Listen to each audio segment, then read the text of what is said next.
Bismillahirrahmanirrahim. Assalamualaikum warahmatullahi wabarakatuh. Baik, berjumpa lagi dengan saya Robi Ripaldo, mahasiswa S1 Akuntansi Universitas Bengkulu. Baik, dalam kesempatan ini saya akan melanjutkan materi dari akuntansi keuangan menengah, di mana materi ini adalah materi tentang sekuritas derivatif atau lambang bersaham. Nah, yang pertama kita akan membahas bagaimana pengertian dari sekuritas derivatif ini. Jadi sekuritas derivatif ini adalah sebuah sekuritas atau sekuritas yang dapat dikonversi menjadi saham biasa sehingga akan berpotensi untuk menurunkan laba per lembar saham.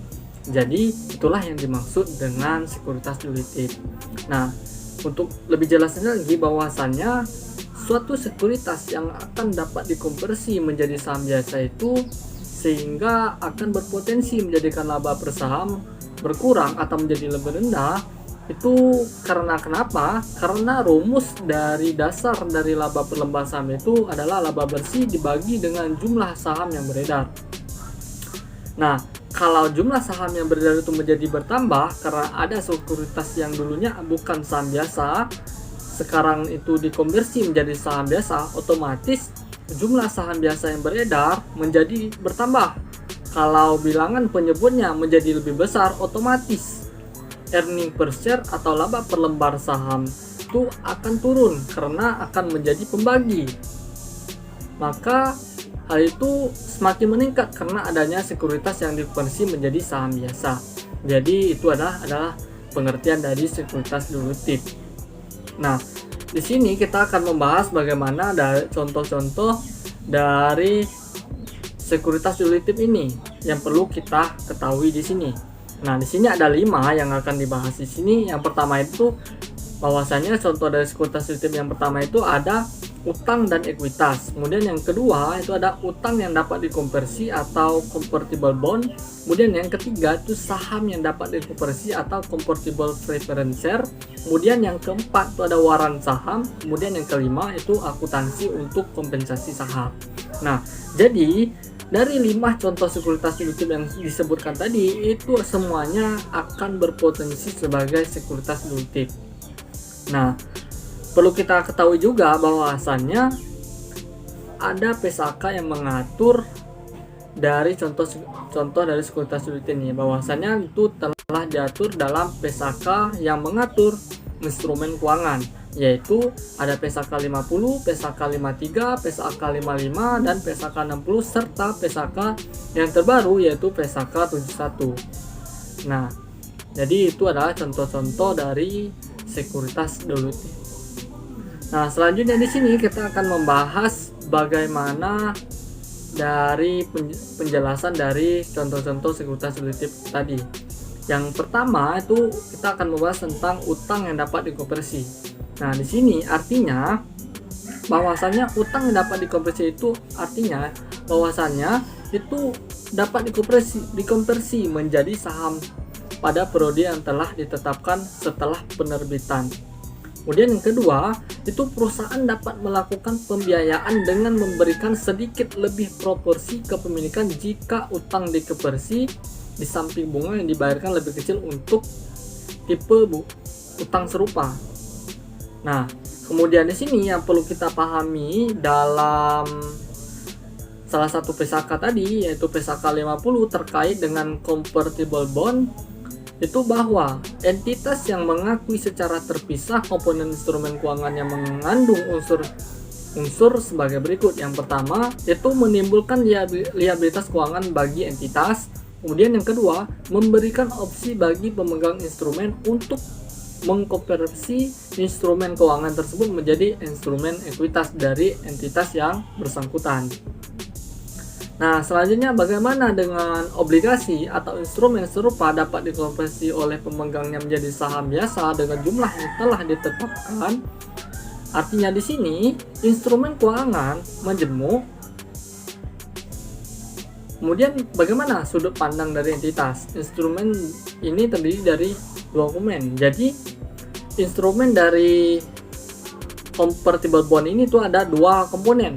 Yang pertama itu ada liabilitas keuangan atau perjanjian kontraktual untuk menyerahkan kas atas aset keuangan lain. Kemudian yang kedua itu instrumen ekuitas atau instrumen modal di sini.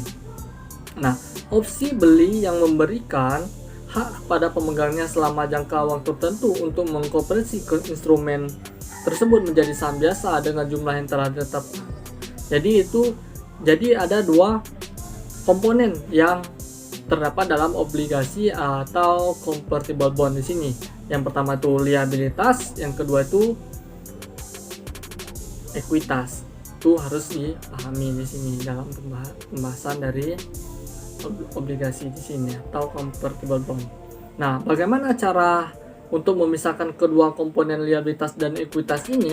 Itu bisa menggunakan metode. Nah, metode yang dipakai di sini adalah with and without atau metode dengan dan tanpa.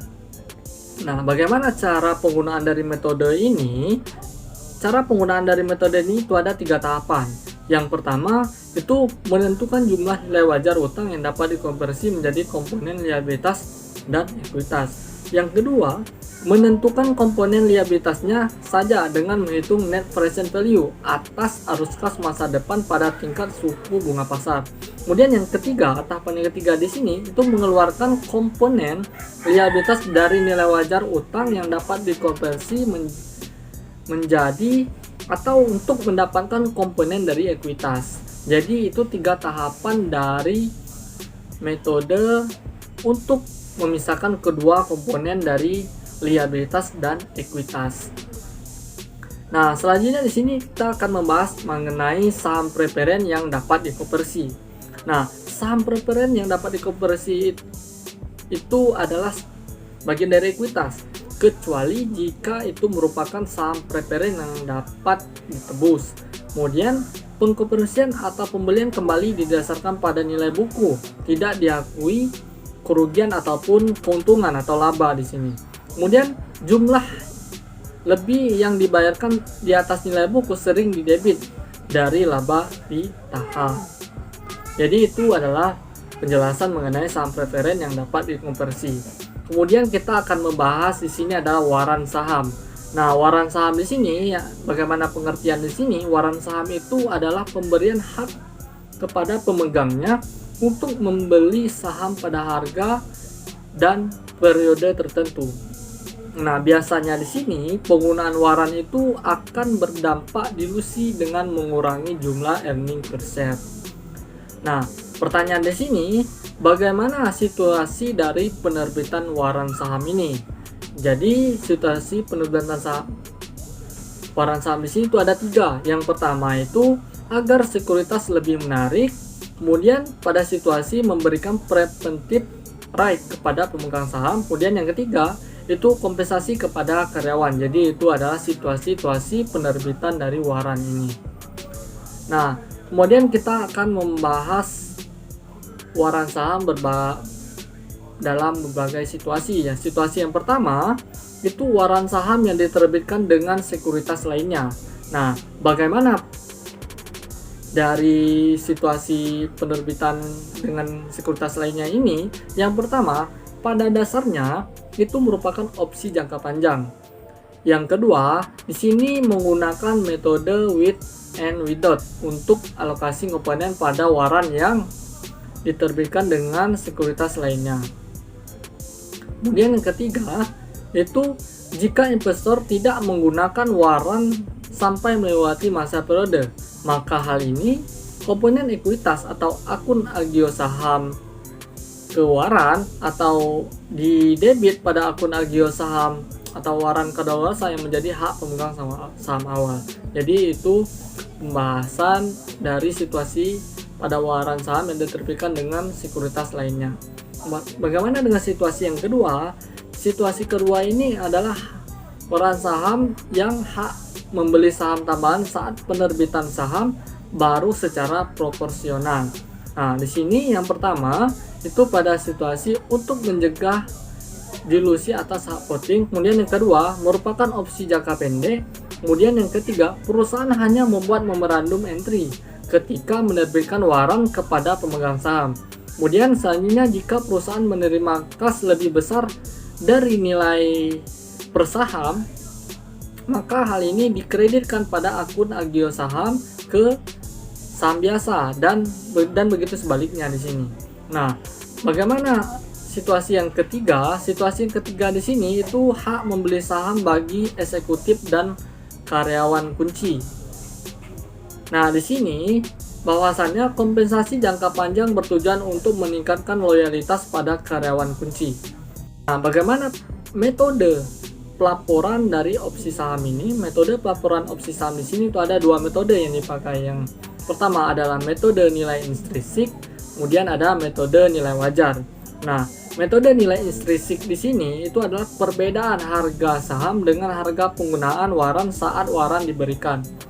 Jadi, perbedaan harga saham dengan harga penggunaan waran saham itu pada saat waran itu telah diberikan. Nah, metode yang kedua itu adalah metode nilai wajar. Nah, metode nilai wajar ini nilai di mana suatu aset dapat dipertukarkan atau suatu kewajiban diselesaikan antara pihak yang memahami dan berkeinginan untuk melakukan suatu transaksi wajar. Jadi itu adalah pada situasi yang ketiga, itu pada saat hak membeli saham bagi eksekutif dan karyawan kuncinya. Jadi itulah untuk penjelasan pada video ini, bahwasannya itu adalah penjelasan mengenai sekuritas derivatif. Nah, untuk lebih lengkapnya itu bakalan ada video selanjutnya. Jadi pada teman-teman yang menyaksikan video ini, mohon maaf apabila masih banyak kurangan ataupun kesalahan. Saya pribadi mohon maaf karena masih dalam tahap belajar. Saya akhiri. Wassalamualaikum warahmatullahi wabarakatuh.